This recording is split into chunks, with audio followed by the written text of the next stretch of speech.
So how many people here know how to ride a bicycle? Raise your hand. Okay, so it looks like everybody, 100%. Did anybody just start on their bicycle and were you able to just ride without falling once, ever? Mm-mm. Mm-mm.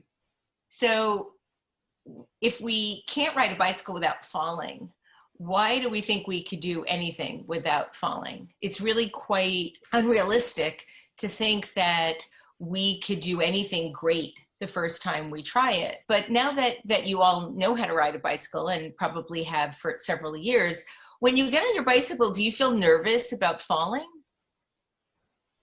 No, you don't feel nervous about falling. You all have bicycle confidence. For those of you that drive, when you were first learning to drive, were you nervous during your driver's test? Yeah. Were you hoping you'd pass? Yeah. So now how many times when you get into your car are you nervous before you turn on the ignition?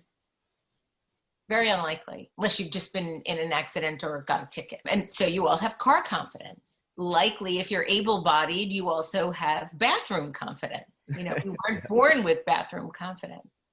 So the question about confidence versus courage really comes from a conversation that I had with one of my guests after a Design Matters interview, where she saw a stack of books about confidence on my desk in my office at the School of Visual Arts and looked at them and scoffed and said that she thought that confidence was overrated. And the primary reason I had the books was because they were sent to me for potential interviews on Design Matters. But the reason that I was keeping them was because, to me, knowing how to manifest confidence was like the holy grail. And so immediately I asked her why she thought confidence was so overrated. And she felt that it was really impossible to have any confidence whenever you're trying anything new. Mm. And what was much more important was the notion of courage, of taking that first step into the unknown, into whether or not you would be able to do this thing that you wanted to do. And I thought about it a lot, and I tried for about a year to come up with my own definition of confidence so that I could share that with my students, and then they could calibrate their own sort of relationship with wanting this thing. And I decided that confidence is essentially the successful repetition of any endeavor.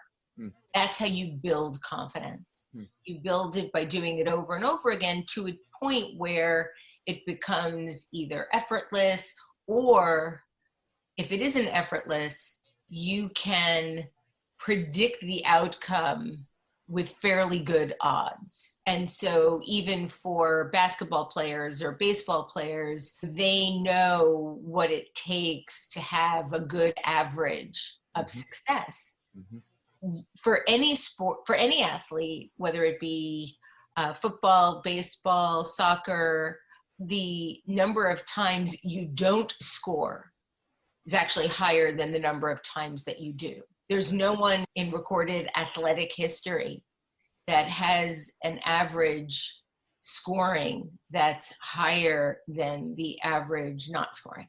Hmm.